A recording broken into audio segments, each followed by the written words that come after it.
Hello and welcome to the Justin Hamilton podcast. On today's episode, author Garth Jones returns, and we discuss a lot of novels. We discuss a lot of graphic novels, and there's just a whole lot of opportunities to talk about some great things that we've been reading. So if you've been looking for something new to pick up, not only are there a lot of books and graphic novels being discussed, but it's also quite a broad range as well. So please stick around and enjoy this upcoming chat with Garth. There's another episode coming out on Thursday. That is with US author and screenwriter Michael Oken. Now, maybe you follow him on Instagram. He does breakdowns of scenes from some of the great movies, and I have personally found him to be extremely interesting in his breakdowns. Sometimes he's pointed out things that you kind of know something, but you can't articulate it. And then there's other times where he'll point something out and you think, oh my God, I've seen that film so many times that I've never seen that. We recorded a podcast on Saturday morning. And he was just great. And the thing that sets him apart from other people doing this stuff online, if you write to him on the comments page and point out things that he hasn't seen, he's just as excited to have that pointed out. So that will be coming up on Thursday, and it's nerdy.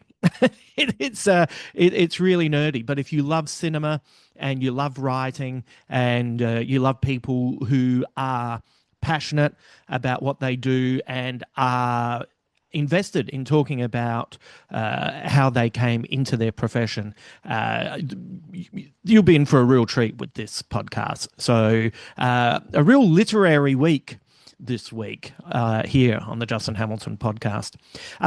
If you are a fan of writing as well, there's a couple of things. If you're listening to this at 8 a.m., you've still got a couple of hours to get on board with my newsletter, which is a fortnightly newsletter. Comes out every 2 weeks, which I know I just said fortnightly, but I was saying bi-weekly, and it ended up being a thing where everyone was having a nervous breakdown over bi-weekly. Is that twice a week? It turned into a dollop conversation. So I've reverted to fortnightly, and now I feel like I have to keep saying that's every 2 weeks. Anyway, it comes out every 2 weeks. It's a little one-on-one bit of interaction with me. I'm trying to get to a point where you don't have to follow me on socials. You can just follow me at the newsletter, and every couple of weeks I'll just send something to you. It'll be some personal stuff. It'll be some stuff that I've noticed. It'll promote a couple of things that you may be interested in, and hopefully we can kind of have that one-on-one interaction rather than you're having to follow me on Instagram or Threads or whatever. I'm just trying to break down that barrier a little bit, get away from the algorithms. I don't want to have to create stuff that appeals to what the site wants me to do to get to you. So if that appeals to you and you think twice a month is enough, please sign up for that. You can go to justinhamilton.com.au and you can sign up on the front page. Remember that confirmation email will probably go to your spam the first time it comes through, so make sure that you check it there.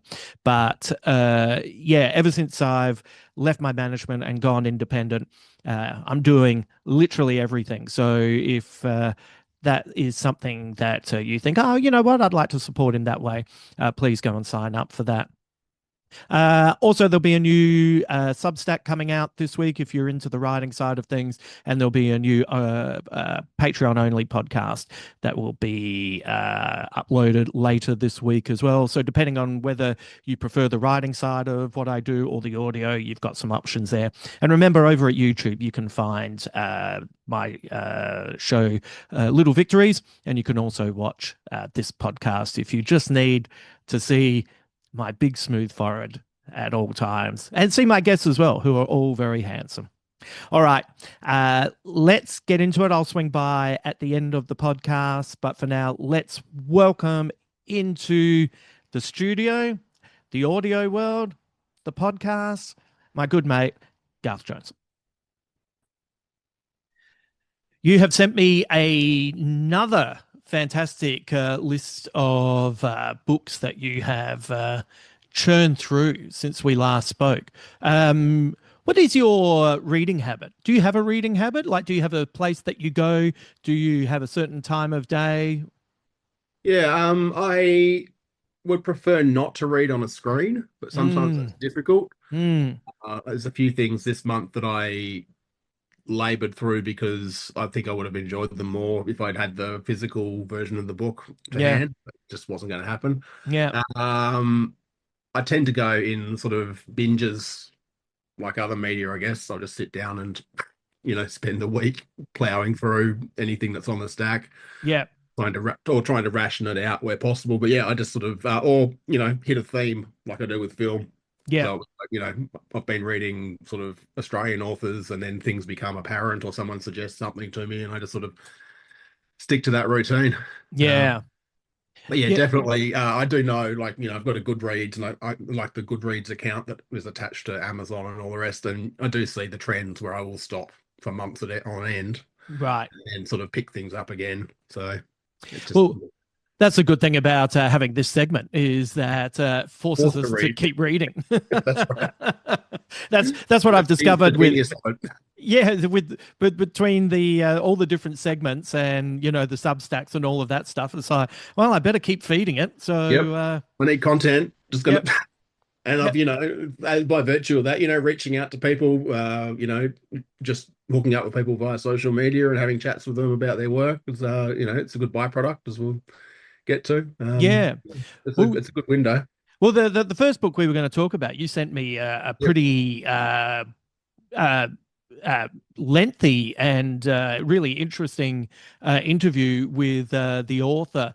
The book is Stayin' Alive in Channel Country by James Alfred Podhorodecki. Podhorodecki? Yeah, I think so. Yeah, Yep. yeah, that's what it suggested when I did And this, yes, yeah, the Google I translate. pronunciation. Yeah, Please tell me AI, how do I pronounce this? yeah. Yeah, and that's done with a photographer called Kyle Menadue. Uh, Mm. they come as a sort of a duo, and they've worked on this project and released a separate photo book with it. Oh, okay. So that's what I was going to ask Yeah. you because I was really curious because it was funny because his the what's the photographer's name? Kyle. Kyle Menadue, yeah, Yeah, Kyle's name came up, and I was like, "Who's Kyle?" So the books are separate, are they? they are. Yes, so there's the prose paperback, Yep. which came out I think in 2024, and this is another case of a friend of mine said, "Hey, I saw this on Instagram. It just threw Hmm. it up, and I thought you might like it." Hmm. Just with the algorithms sort of punted this in my direction, so I just on a whim bought it. Right. Um, you know, Postage to New Zealand's slightly confronting, but so it goes. Um, but yeah, these guys self-published this a couple of years ago, and it's still churning along, going really well. Yep. They seem to have hit on a really interesting model with the sort of their practice. And the interview I sort of conducted with them, I'll throw up on my website later on so we can link to it. Yep. But I don't know, they might be a decade younger than us, a bit more, and still capable of sitting up and drinking and writing and creating and Yeah. doing things that made me feel very ill when they told me how they work. Oh my Lord. That is honestly one of the great moments of getting older is when someone talks about how much they had to drink and your reaction is, I don't want to do that. And you go, oh, thank goodness. Thank goodness I've had that I reaction. mean, this book is very much in the sort of it's very much where I come from. It's like I made the allusion to Wake in Fright, which bless them they hadn't seen, but have seen since. But it's about two, city boys or boys who live in suburban Melbourne, Dalesford, going on a trek into the outback Queensland on the sniff of their job seeker allowance Yeah. to go to like a camel race in the middle of nowhere and sort of do the Hunter S. Thompson sort of find the story within themselves. Right. Yes. Yeah. And they in the blurb it says they have a loose awareness of the mystical Min Min lights, which was something that I'd heard about, but I was not quite across.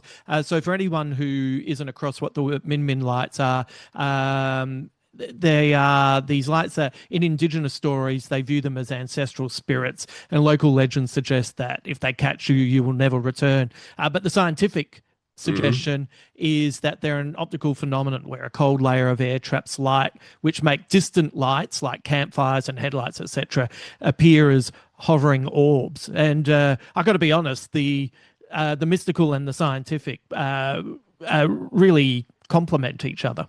Absolutely. I mean, when we drove across regional New South Wales a lot as when we were kids, and the Min Min lights were something, they would trail you for hundreds of kilometers. Yeah, right. So there's that weird phenomenon of, at that point, no seat belts in the back of the station wagon in the boot, Yeah, peering out the window at midnight at these lights that just sort of track the car as you're sort of driving through. So yeah, those. I guess yeah, the mythical aspect of it ties into this. Like again, the myth of the author, the how an author sort of perceives themselves when they write, or what their process is, or what the persona is they're sort of transmitting when they put pen to paper. yeah, All very front of mind. I think for James Alfred in this one. yeah, yeah.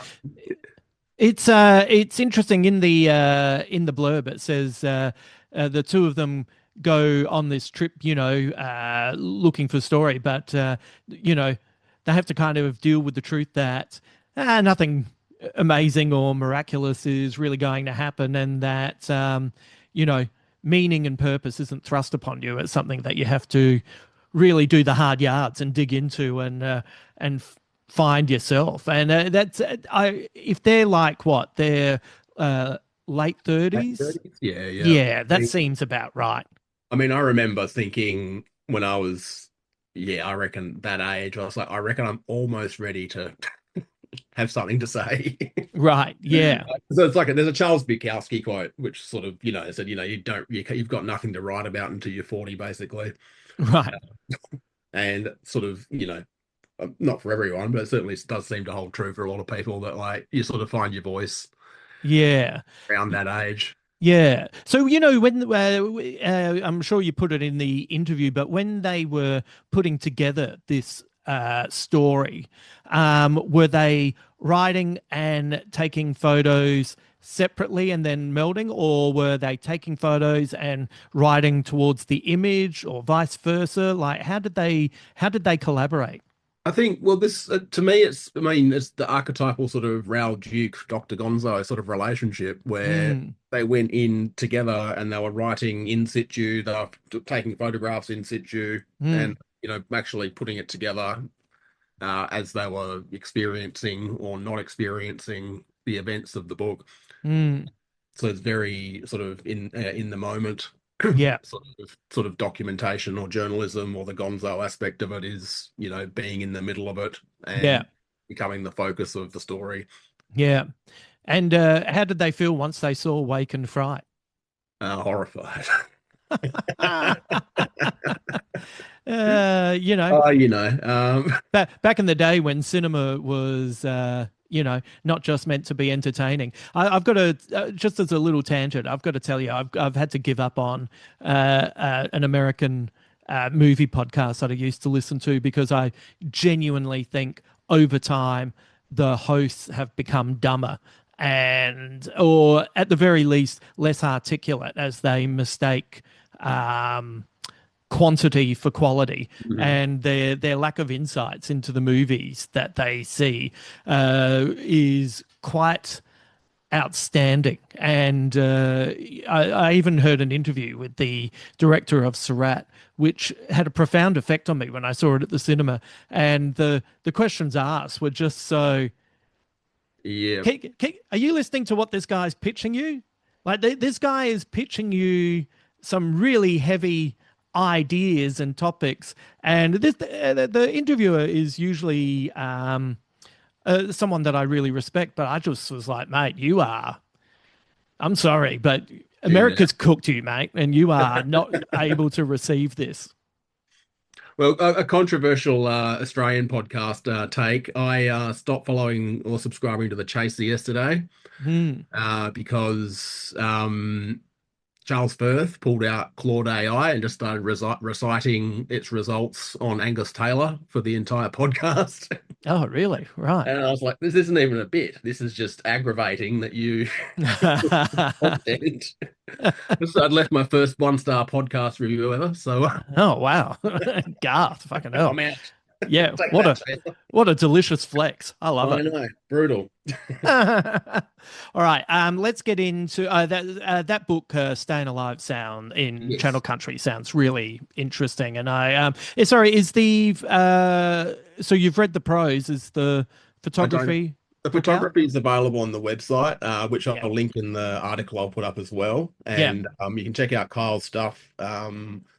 He looks like he's living the dream in Dalesford, beautiful spot of very regional Victoria. mm, And hoping when I'm in Melbourne after Easter, I can catch up with the guys and actually maybe do another interview then, or yeah. not have them drink me under the table. Right. Good luck. Good luck. And remember to keep those receipts because if you get that That's right. interview in, then you can claim it all on That's back. tax. That's correct. I know Dalesford. A lot of my friends have second homes there. Hmm.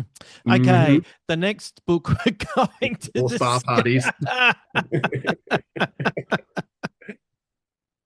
Why don't you move back to Melbourne, Hammo? I don't know. I don't feel like I relate to anyone anymore. All right. Salvage by Jennifer Mills. Yes, While we think of it, before we get into the book, she's one of the people putting on Not Writers Week in Adelaide. Is that that's right. correct? Yes, that's which is in the first week of March, I think. Yeah. So probably everyone listening to the podcast, or a good proportion, would be aware of the, Yeah. I guess the term will be clusterfuck, around the Adelaide Festival, Yeah. specifically Adelaide Writers Week, and the sort of the fallout from I guess, the Premier of South Australia getting a little bit too involved. Hey, look, it's you. I think it's really easy to make fun of someone who's really frustrated that people keep talking about his abs rather than his policy. So, I think we should. Just because he's never read a book doesn't mean he can't do some sit-ups. And Yeah, yeah, yeah. But it's good to see that they're still yeah, doing a version of Writers Week. yeah. So there's a bit of a alternative Writers Week happening, and Jennifer Mills, is the author of Salvage, is heavily involved in the Adelaide writing community. Mm, Yeah, and if you jump onto her website, which is jennifermills.net.au, mm, you can check out what they've got programmed there, which will be and they're bringing people like Rand Abdul Fatah back, who was mm, the one of the speakers who was originally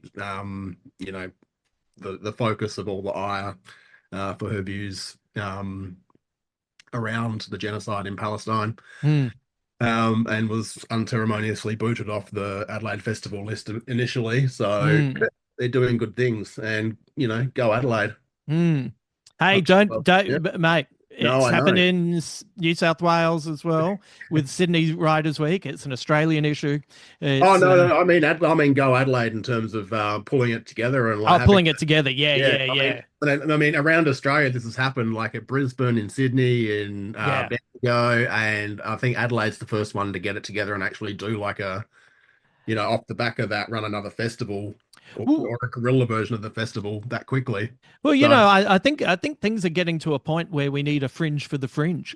yeah, You know, yep. that's probably a healthy way to get things back into the hands of the people and out of the Oh well, corporate speak. this is another discussion entirely, but I mean, there's an article that was up from Art Forum recently talking about, just how much money is involved in the art scene, like the visual arts, Hmm.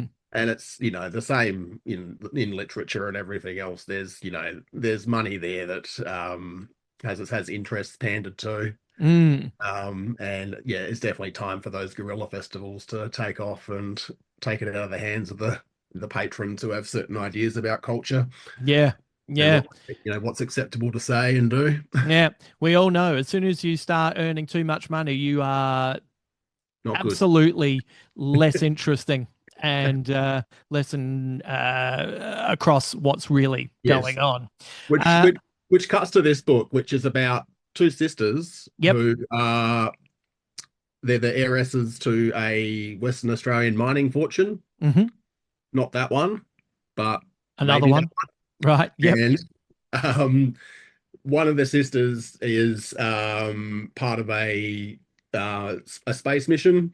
Yep. She decides she's leaving because, where the Earth is going through collapse. Like civilization isn't fallen, but things are just getting worse. And she's decided she's gonna take the trip and just wait it out with Mm. the other billionaires on the platform called Endeavour. That they're just gonna like hang out in the stars until things improve. Yep. The other sister ends up sort of on a journey through the collapse, parallel to that, where she's surviving, salvaging, meeting people, having scrapes with, climate disaster Yep. and what it looks like for just society to be sort of just incrementally just getting worse and worse. And, it's very timely. It was written a couple of years ago now, but it's extremely relevant.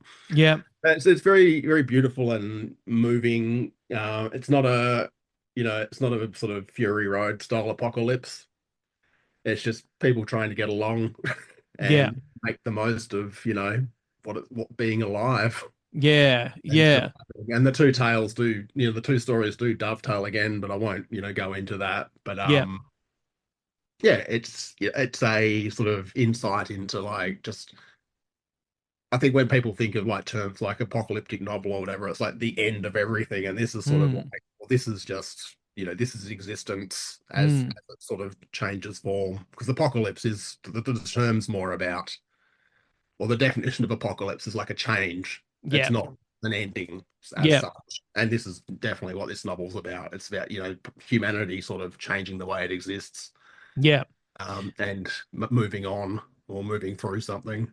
Yeah, there's something interesting that I guess Australia has when it comes to apocalyptic stories is our take on things is always um, it's kind of interesting because we're so far away from everything. Mhm. So they're, going as far back as On the Beach, it does seem like it can be slower and it can be more gradual, and therefore there's a deeper sense of melancholy with just watching everything fall apart almost in slow motion compared to everything in the northern hemisphere. A lot of apocalyptic stories feel aggressive and uh, you know uh, like they're happening in the moment, Yes, whereas we sure. we we just kind of see it from afar, like a faded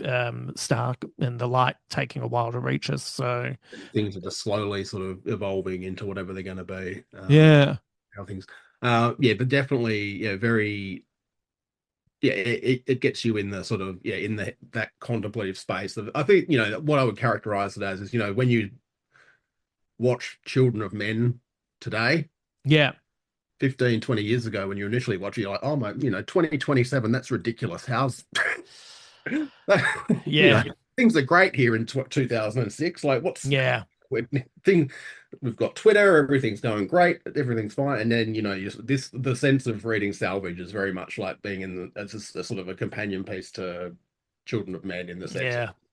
it's very familiar. Geez, that's a movie that just kind of keeps hitting harder and harder every Uh, time you watch it. yeah, it was only a fortnight ago, and it's Yeah, like, wow, yeah, yeah. yeah, That there's that wild scene where the senator just has the Guernica print on the wall, yep, just mhm, there, not being admired, not being yep. thought about, just there. And there's the kid playing whatever that version of a video game is or whatever. They've got Or their Pink Floyd pig, yeah, yeah, just as you do. yeah.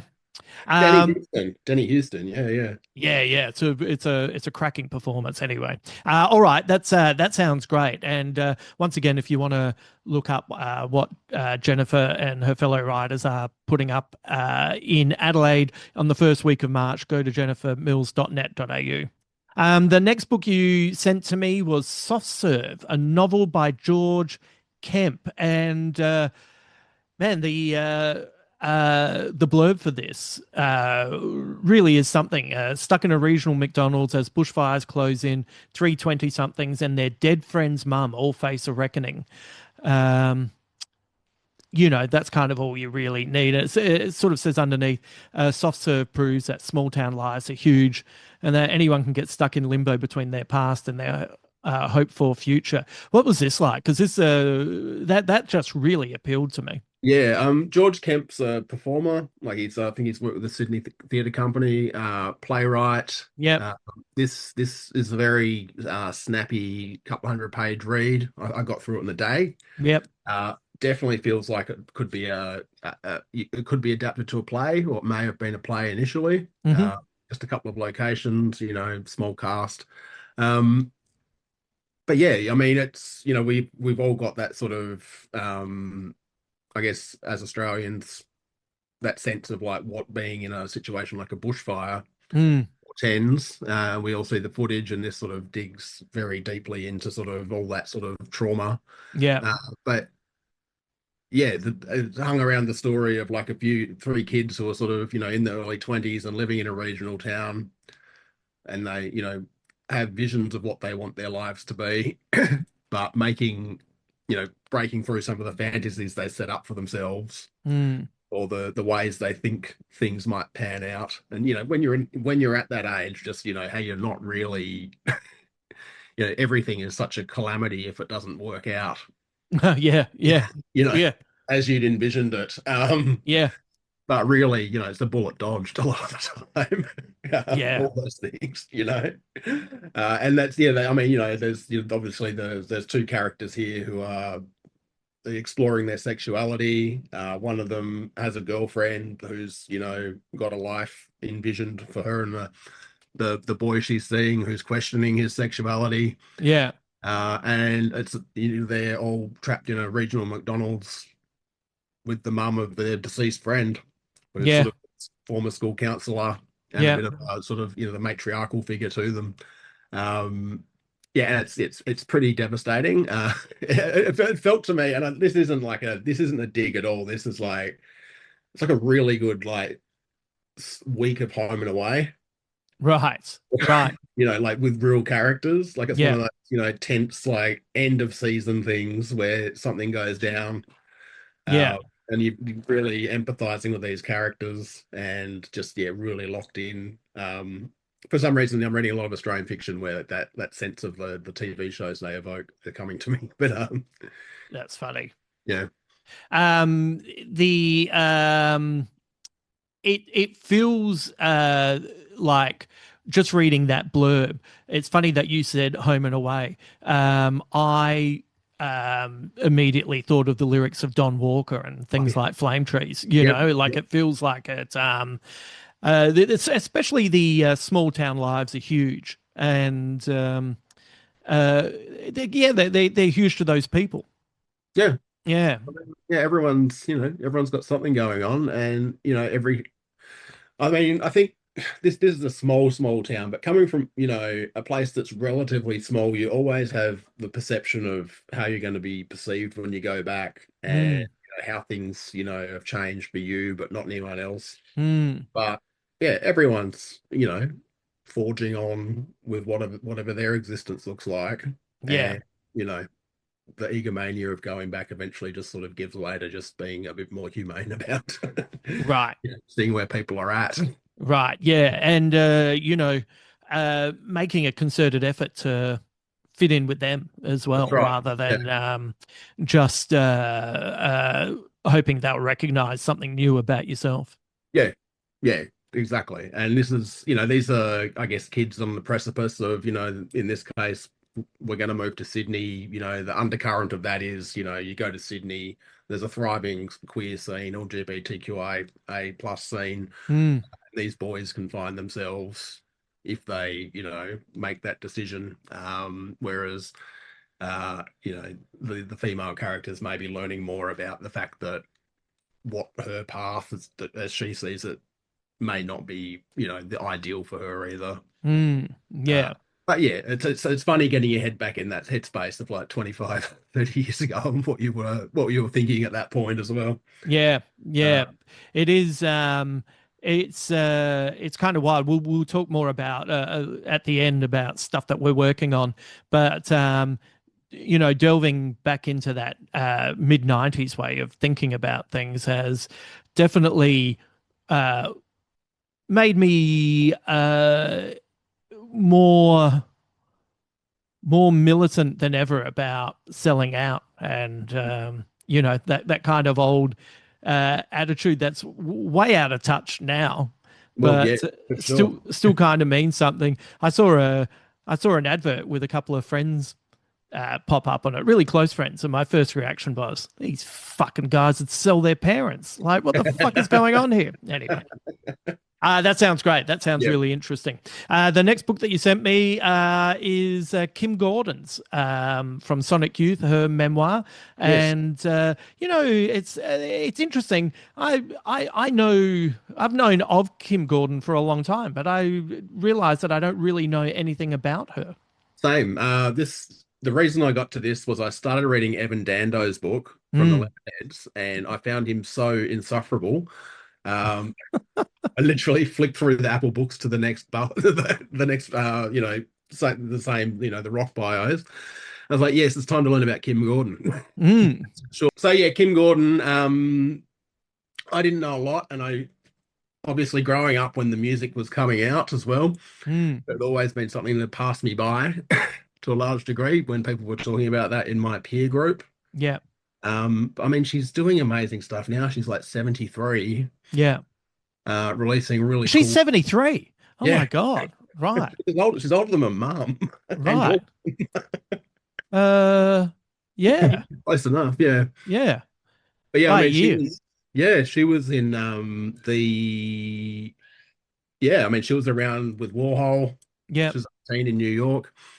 Didn't really wasn't in Sonic Youth until she was in her early 30s. Right. But yeah, Wow. just a fascinating story of like just humble Californian woman who becomes this icon with First and More.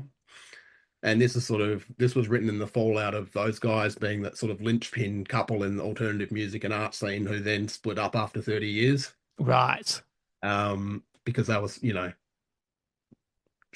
so I guess it sort of went like Sid and Nancy, and then those guys were sort of the real linchpin sort of alternative music couple that were stable. Right. Yeah. Yeah. And they were they're all, aware of Kurt and Courtney and all the rest, but they were just not as debauched or unhinged, I Yeah. guess, is the takeaway from this. And I've always been sort of more about the art Yeah. and the creativity and sort of, fostering that. And yeah, really fascinating woman and just such a powerhouse, but understated, powerful force for art and Mm. creativity, and just still going for it. And a new album is about to come out, and I'm really loving it. Yeah. Great. All right. That's Good. interesting. And it's Yeah. again like someone I'd never really looked into and sort of hadn't dismissed, but just hadn't really been my vibe. Sonic Youth, but listening to Sonic Youth as well, like great songs. Yeah. The I think maybe just coming to them a bit later and appreciating like the noise aspects of it, um, the drone sort of stuff that maybe I appreciate more now. Yeah. Yeah. Well, it's Time. it's interesting. That's the great thing about uh, different forms of art is that sometimes they don't connect Mm, at a certain time, and then they hit much harder at a different point. I see. Some art follows you all through your life, and it changes as you grow older. You reconnect with it in different ways, and then there's just some stuff that you look at and you go, well, that was of a time, but Yeah. I can't get back to it, and it's that's what makes it fun and interesting.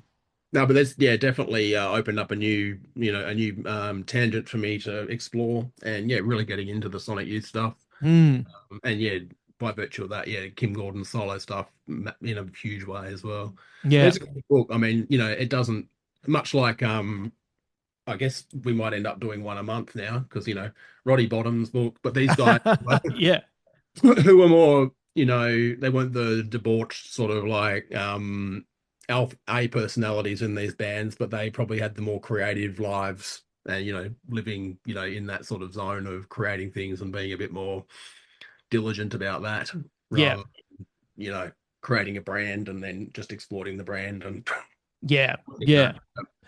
Yeah, on on that notion of selling out. They yeah. didn't.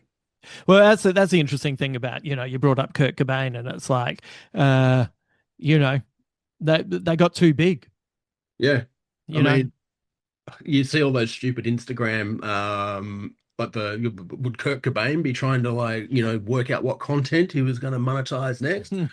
But I fucking don't know. He'd be like nearly 60 now, and like a lot of disappointing things have happened with artists I like Yeah, in that yeah. 30 period or whatever. Like, who fucking knows? Yeah, it's funny. I haven't really particularly enjoyed uh someone like Pearl Jam's output for a long time. No. But you know what? I'm pretty happy that those guys found a level of emotional comfort, Yeah. if that makes sense. Their music's not really for me anymore, Yeah. but it would have been nice if Kurt Cobain was making albums that weren't really for me, but he was still alive because he found some balance. Yes. Yeah, for sure. You Yeah. know, and they can't all be. It's very rare that an artist can kind of keep the fire, isn't it? It's like, I mean, I know you were talking about you were talking about being in a gig when you found out Kurt Cobain died. I was on when you used to call your friend on the phone, and we were mm, watching Saturday together on the phone, yeah, and Molly Meldrum announced it. yeah, right, wow, Yeah, that was the internet back then, kids. Molly Meldrum, yeah, yeah, broke the news to everyone while we were on a group phone call. yeah. Um, In between a wacky drawing being placed up and Dickie uh, Knee being whipped on the arsehole. yeah, and before Harry Connick Jr., yeah, leaving in disgust. Yeah, yeah. Yeah. Harry Connick Jr. Interesting that like he wasn't incorrect about what he had to say, but really didn't bring up the time that he wore blackface, did he? Like I don't mind someone having a crack, but Yeah, I was uh, thinking about that the other day too, because we're talking only like 20 years ago that Fatty Vorton was still doing that. yeah, yeah, yeah, It's like Australian television's like, God, yeah. I mean, Uh, even the Late Show, you don't want to watch some of those. Yeah, a couple of repeats there. The Imran Khan, right. It's Desmond Tutu. like Don't look him up, kids. it kills me as well because it's legitimately funny.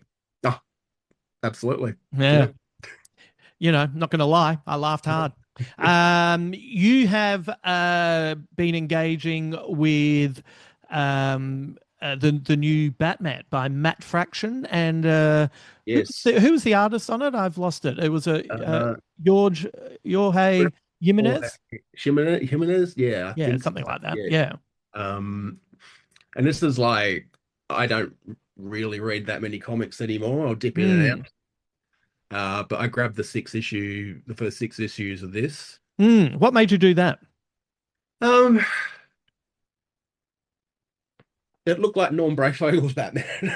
Oh yeah, yeah, it does too on the cover. Yeah, Yeah. I hadn't. Let me look at that. Yeah, I I hadn't sort thought about that, but of it does. speak to the graphic sensibility and the fact it's back to the gray and blue Batman suit for the Yeah, first time in a long time. yeah, And they're sort of playing in the same sandbox as Alan Grant and Doug Moench and those guys were in the late yeah, 90s with the characters. Like there's Clayface. yeah, I mean, I know there's a whole lot of reasons they're bringing back those characters as well in terms of the movies, but yeah, it just appealed to me because I was like, wow, that looks like the Batman I was when I was a kid. yeah, yeah. Well, You know, in the emotional triggered me. Yeah, yeah, no, I get that. In the interview you sent me, Matt Fraction was just saying he wants to play with all of the characters, and see. It's good when you see someone talk about trying to find new ways and yeah. angles into characters. How does it hold up? Because I think Matt I, Fraction's an excellent writer. I dig that he's brought back. I mean, he has brought back Anarchy, which is like a Yes. Ray Vogel, Alan Grant character from that. Yeah. Tim Drake's back. Yeah. They've worked in Damian Wayne. Yeah. Uh, Alfred's sort of like a mental construct, sort of maybe he's just Batman's conscience Hmm. that's manifesting. Because I didn't know poor Alfred had died at some point. Hmm. I really enjoy it. I think it's it's got I mean, the big critique of Batman, obviously, at this point is that, he's a guy that goes out, beats up poor people and all the rest. And Matt Fraction sort of making him a more empathetic character, sort of taking I mean, I know, Grant Morrison's no doubt done a lot of this stuff as well. I didn't read Chip Zdarsky or anything, or the more recent stuff, but, Mm, they're thinking about the fact he's a billionaire. yeah, That used to be aspirational, and now, they've got absolute Batman where they've made him a working class kid. yeah, It's, billionaires are slightly on the nose for some reason now. yeah, And they're not like the sort of pop cultural sort of icons that they once were. Yeah, so it's got, fun sort of pop science stuff. It feels like aspects of Denny O'Neil, bits of Marshall Rogers art wise.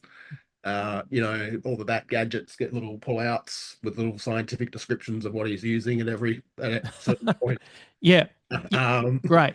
Describe the gadgets, fun stuff where it's just Bruce Wayne having to drive a muscle car and save like the scientist that's working at, Arkham Asylum. Yeah. A little bit of the secret agency sort of stuff that Neil Adams and Denny O'Neil were doing. Mm.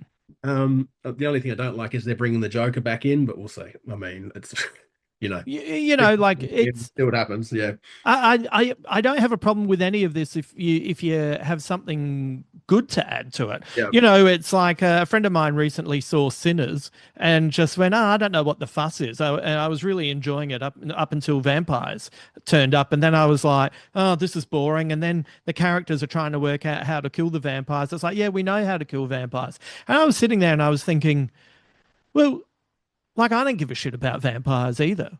But yeah. Is it? um Yeah, but when you bring up, well, what about the African American mythology they're playing around with and the idea of being another and drawing a correlation with the Irish and it's an exploration of blues music and people just kind of nod like that's fucking easy. Like, and also, guess what? You can make a documentary and 20 people will fucking see it. But if you take genre and put big ideas into it, there's a distinct possibility you'll get all of these ideas delivered to a bigger audience. So if Matt Fraction has a good idea for the Joker, that's great, right? we don't, yeah. Hopefully, yeah. And he says he's got, he easily go to 100 issues. If it sort of carries on the momentum, I think it's the most fun Batman I've read in quite a while. Yeah, You know, yeah. I have dipped in, as we've talked about the absolute stuff. It's an interesting take, but I just, I've read Spawn, you know. Well, so I bought a new iPad recently, and that's why I've suddenly Yeah, dipped into a few more graphic novels than I have in a for long sure. time. Like I've taken more of a gamble on it. So last time we talked about Absolute Martian Manhunter, which Yeah, felt really actually felt alien, in artwork and approach and fun, etc.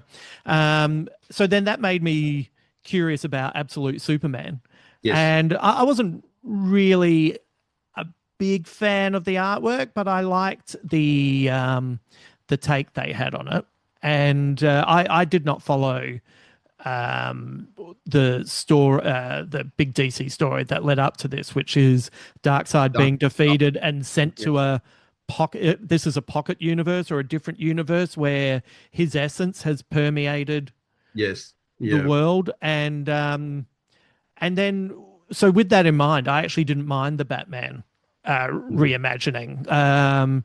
It's once again, necessarily um, I'm not necessarily the biggest fan of it, but it did feel fresh, like absolutely, yeah, yeah, and it kind of uh, across the board there appears to be at least an aesthetic sense that all of these stories do take place in a completely different yes. world and that has slightly different rules and has slightly different challenges. But I have to say, I thought the Absolute Wonder Woman was the standout.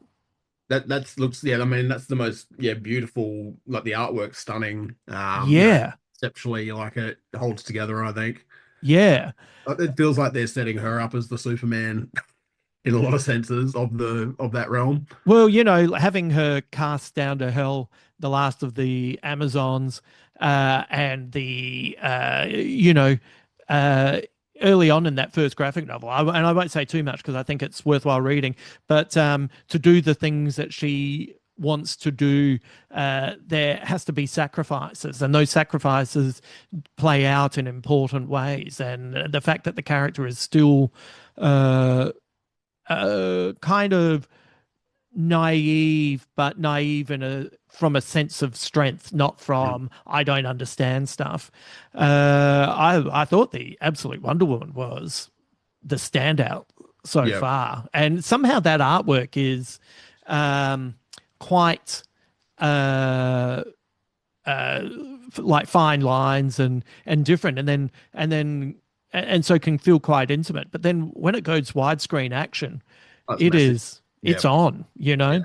And then from there, that kind of made me decide, well, you know, the equivalent is what Jonathan Hickman's doing with the Ultimate Universe.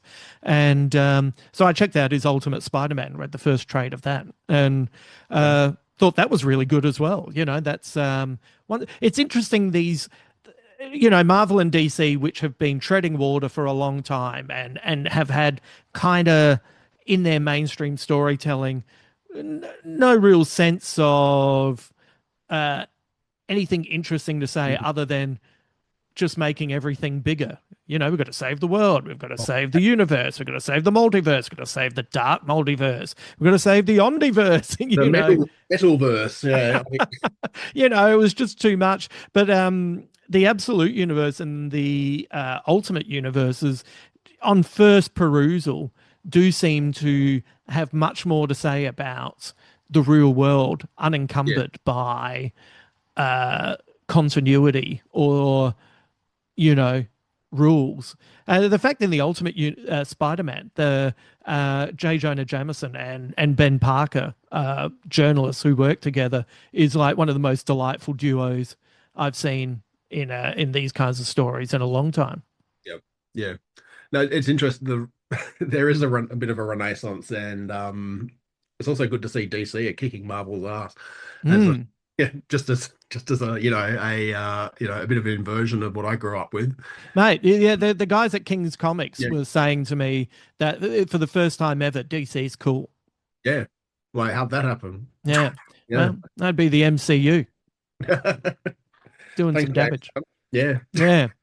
One other graphic novel I wanted to bring up was I read volume 6 of The Department of Truth, Oh yeah. uh, Right. which is James Tinian the fourth series, alongside artist Martin Simmons. The basic premise for this is Cole Turner has studied conspiracy theories all his life, but he isn't prepared for what happens when he discovers that all of them are true. From the JFK assassination to flat earth theory and reptilian shapeshifters, one organization has been covering them up for generations. What is the deep, dark secret behind the Department of Truth? Yeah. And it's a pretty delicious series. Like Yeah. it's really kept up the momentum, and once again, uh, you know, I have faith in Ryan Coogler doing a reboot of the X Files, but this feels like, you know,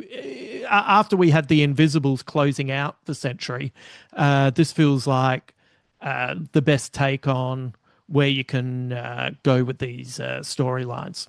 Yeah, cool. I'll look that up. Yeah, I heard someone else talking about that recently, and yeah, it sounds intriguing. yeah, it's really good. It's got a good sense of humor as well, so that's worthwhile checking out. Uh, And I also finished A Shadow Intelligence by Oliver Harris, which was the spy novel where the lead character Elliot Kane uh, receives a video of him with someone else in sent to him by his uh, lover who's also a spy. But the thing is that he clocks immediately that he doesn't know this person and that this is a deep fake video, and it sends him to Kazakhstan to try and find his his partner. And it's it's one of those classic page turners, but it also is so updated with current day politics and technology that it does kind of leave you on edge and is a lot more uh, a lot more confronting than your typical Right. spy novel. Okay. So I enjoyed that so much. I think I'll at some point. I feel a need that I'd like to read some other things for the moment, but I think I'll definitely check out the second one in that. Does the Department of Truth have Obama admitting aliens exist? No, but I'm sure they'll. But it does have. Uh, it does have Lee Harvey Oswald as Cole Turner's man on the inside, Right. Okay. and that's just funny in itself. Look, it's just at this moment in history where we're finding out how much conspiracy theory is sort of true, Oh, how it plays out as well, in that sort of, that context. Because, yeah, an account I follow called the Share Zone, which is sort of a dumb meme account. Basically, the thought we've all had, where they like, well, fuck, how am I supposed to deal with the fact that all these conspiracy theories are actually fucking true? yeah, Um, yeah, and I guess in the context of that, how that book plays out as well. yeah, Yeah, interesting. yeah, yeah. A lot to God, I process. remember when conspiracy theories were just fun. Yeah, yeah, not horrific satanic things that turned out to be on the cusp of actual truth. I did, it was just a much better time when you looked at photos of mountains on Mars and go, is that a face? Is that a Yeah, face? is that a face? Yeah, yeah, Yeah, that's Bigfoot. Oh yeah, that's fine. That's harmless. yeah, that's all good stuff. Bigfoot does turn up in the Department of Truth Good, in fun good. ways as well. All right. Well, we always finish off with things that we're working on. What do you have for us today? Just got a briefer piece than last time. I've been putting together my manuscript for my new novel, Hmm. and I'm finding my process is that anything I haven't really used and have discarded for whatever reason around other projects, I eventually find that I've been working to a theme all the time, Mm. and that things start to dovetail together when they're Yep. ready. Yep. So now I've got two-thirds of a novel and I know how it ends, but I also Mm. know that all the things I've been writing and sort of looking at and wondering what they're for, they all make sense in the context of where it's going now.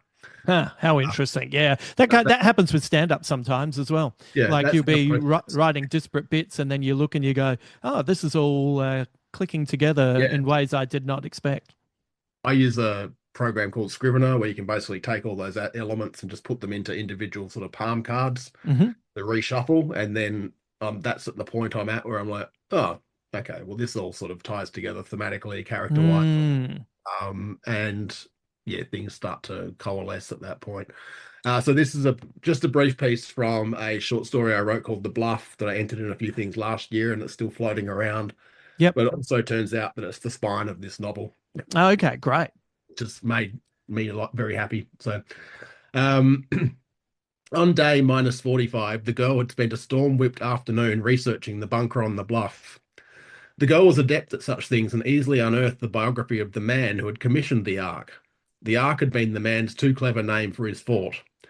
The man was a billionaire many times over.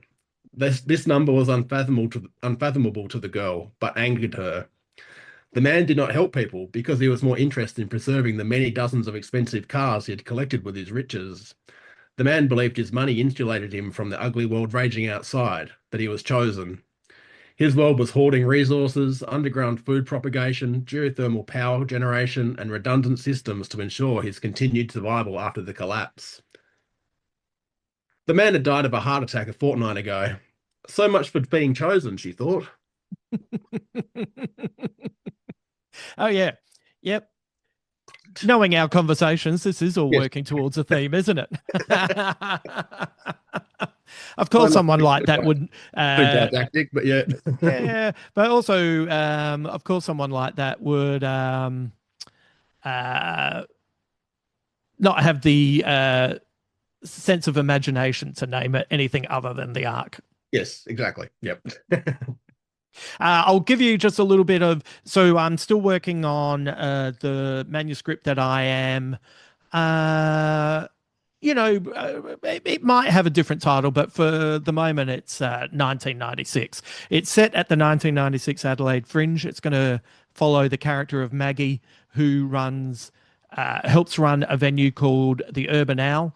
Maggie is, in her early 20s, and it follows every day of that Adelaide Fringe. So this is from chapter 2, which is Saturday, 24th of February, which is a week before the 1996 Australian election. Yep. Yeah. Yep. I want to do an election night show, Paul says as he traces his long forefinger around the lip of his schooner. Maggie doesn't know why, but this simple action is making her skin crawl. The problem? Nobody gives a shit, he continues. People just don't care about politics anymore. We've had it too good for too long, so no one engages. Satire is dying. People think calling the Prime Minister an arsehole is incisive comedy. The advertiser even stated that some of my poems are too intellectual. Explains my numbers, I guess. Maggie's trying to tune him out as she finishes counting the money from the till. In this light, at the time of the night, it is taking all her concentration to remember how numbers work. To have a drunk poet banging on at the same time is increasing the difficulty to outrageous new heights. If she nails this, she better get a good score from the Russian judge. $2,300, she whispers to herself. Wow, they've done well again tonight. Really well. That's just for the late show, too. She checks her list of payments, and apart from Corporate Kitty and Mission Improbable, all the other acts have been sorted. This opening weekend couldn't have gone better. The Urban Owl is not only making a splash, but also leaving a mark. Now she has to find Dan. She wants to pass on this money, this responsibility, and get the hell out of here.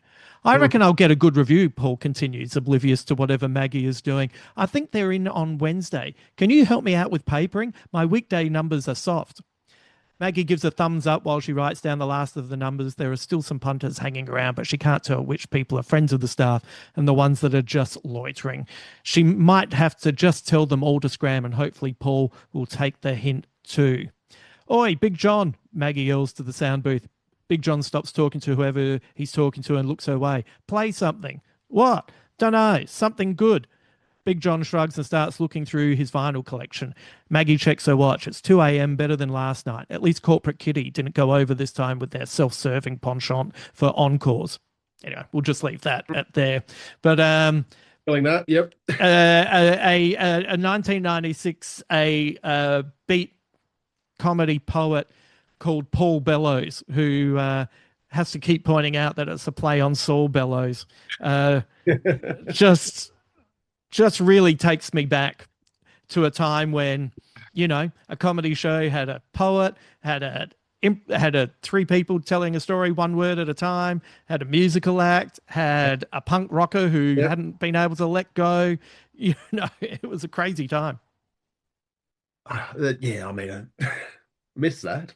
I do. Yeah. I really miss it as well. Yeah. It's like, it is, people have heard me say before, but as soon as comedy became a legitimate way forward to make serious money, for a while there, it made the mainstream extremely uninteresting. And I think what we'll see now is that that it is not a way to make money, it'll get interesting again. Yes, for sure. For sure. Yeah.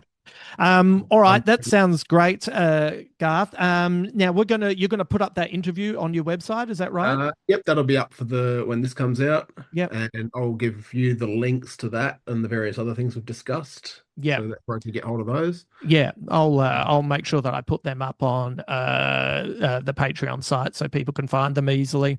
And I think next month, speaking of flying saucers, we're going to talk about Brendan Colley's book, The Season for Flying Saucers, who's a Tasmanian author. Oh, right. Yes. The publishing house Transit Lounge kindly gave us a copy to look at. So, okay.